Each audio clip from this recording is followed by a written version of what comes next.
just so she could tell him she could tell him about her crush on him.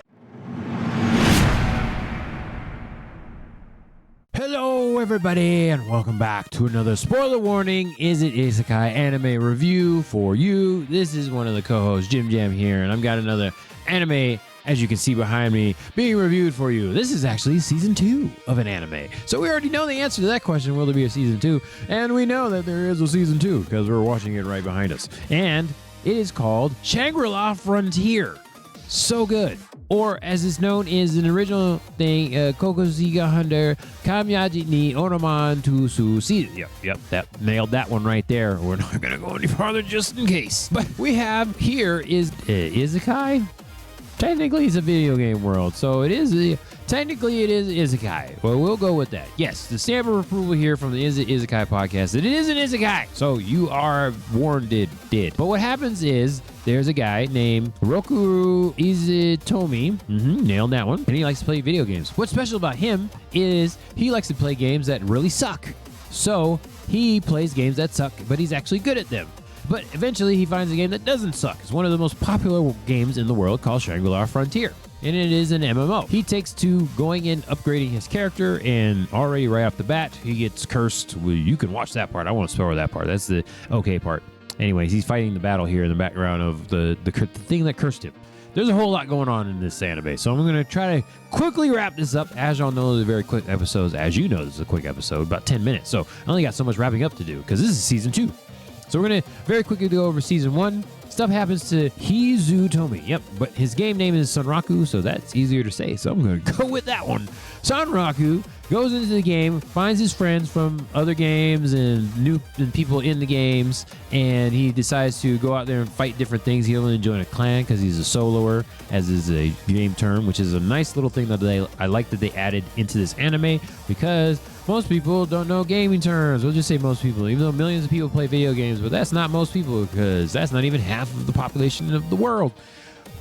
Okay, so it's good that there's the little Venn diagram, the ones that just watch anime but they don't play video games, that's even smaller than the world. But there are people that watch anime but they don't play video games, so you get little snippets of information and definitions of gaming terms, which is great. Nice little touch they added in this show that continued into the second season, which is great. Amazing. Sunraku goes in and he's a soloer, but he does end up having to work with people and then make a clan with people that he's played other games with that he respects, but they're selfish too. Kind of, sort of. They'd work together. I mean, they're friends. And they do end up meeting in real life in the second season. So, yeah, whatever. You'll see when you start watching it. It's a weird thing, but they do end up working with each other. And he's a little bit of a weirdo anyway. So, but he's really good at video games. So, he's doing stuff very quickly in Shangri-La Frontier that gets him known from other places, but because of how he has to dress, because of his little curse that he has, makes it so that a lot of people just want to see him. Of course, he's a main character, so why not? And right off the bat, he ends up going into a different land where he meets Imu. She's a little bunny, and there's a whole bunny world, and a lot of people want to get to this world, but of course he is a soloer, so he doesn't want to tell people about the world. So he's just kind of keep it to himself, but of course people find out. As we see in the second season, there's a second person that finds out about the bunny world, the second person who just so ends up having played a different game with Sunraku, and then also gets good in this game, and they team up with different things. And of course, there's his little crush girl that he doesn't actually know about because she doesn't reveal it to anybody that she actually has a crush on him, but just come to find out that she's been playing Shangri-La Frontier since forever, and she tried to get him into the game just so she could tell him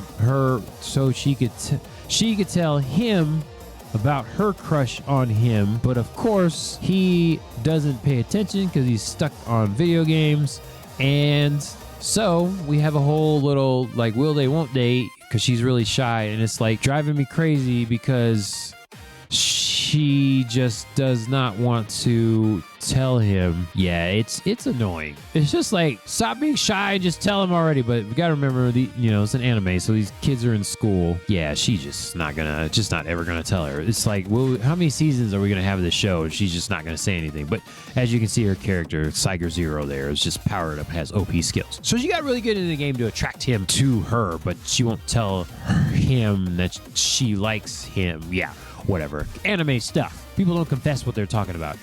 Ridiculous. So annoying. Okay. One thing we do find out is there's like sacred beasts in the game that of Shangri-La Frontier that you gotta go fight. And of course, Sunraku goes in and gets cursed by one of the main beasts, the Night Stalker or whatever its name is. I forgot the name of it, but that's what I've been calling it.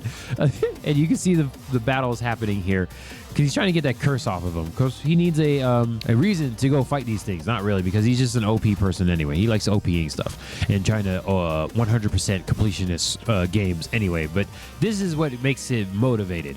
But we haven't found out how many of these things are there.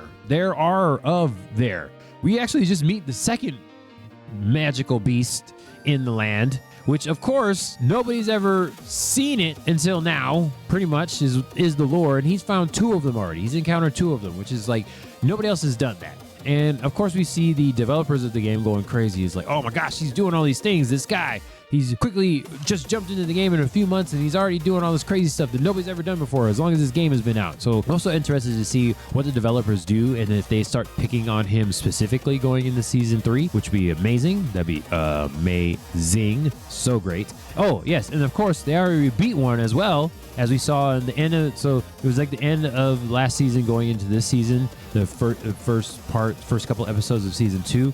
Weathermon, they actually beat one of them, so that was another thing. It's like, okay, so you got the Night Stalker, like in Thoppy, whatever it is, already seen him. Then they go in and beat Weathermon, and then they're on to the third one, and some fish thing that's inverting the world or whatever. It's like, okay. Season 2 takes a little bit of a turn halfway through because they are trying to beat the fish thingy, but then they have to go into a real-world fighting tournament that's based off of Shangri-La Frontier. So the fighting game based off of it, because one of the people that he teams up with and plays video games with is an actual professional gamer, and I'm excited to see how that's going to work out because they are really good at Shangri-La Frontier. The 3 of them, the 3 main people that are in there in their own little party, his wannabe friends, and then they meet in real life and have a fighting game tournament that they had to fight. So we didn't get to see how that turned out just yet, but hopefully they resolve it pretty early in season 3 because we want to go back to the main story of fighting the fish, the inverter fish. I'll just call it that. So strange that is happening. They went from the game into IRL to do a fighting game as a different genre, but it's based off the original MMO. Kind of weird, but it's so good because it tickles the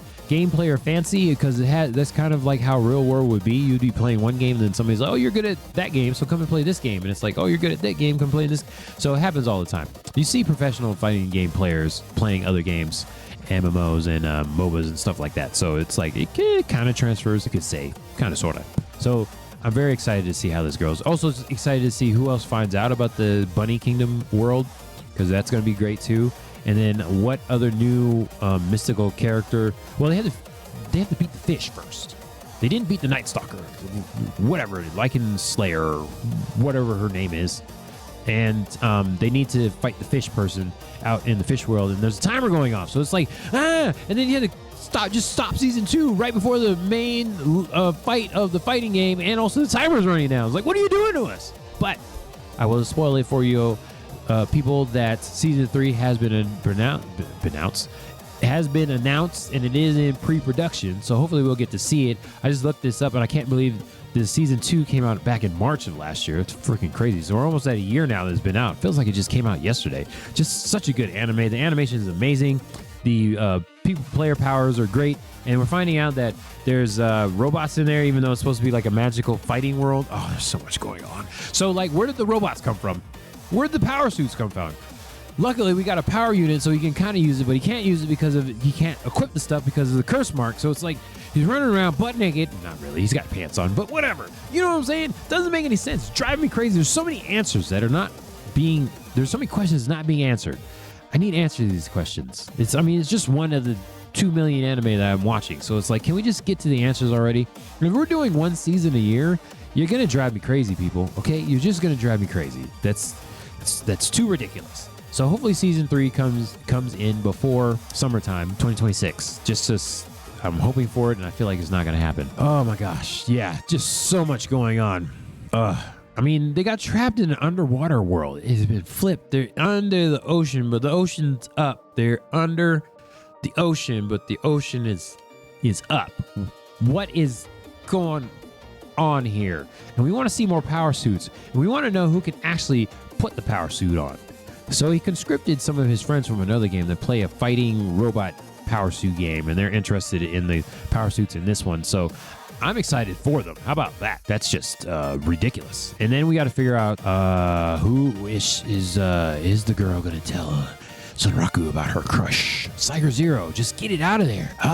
Ray, what are you doing? Just get it done. Yeah, I want to know what the power suits are. What are they? And what are the developers planning? Like, what is the whole entire point? They haven't even released. They literally said they haven't released everything in the game. They're like holding on to it. And it's like, will this anime end before we figure out what it is? Better not. I'm going to be very upset. I'll wait another 10 years for, you want to do, I take it back.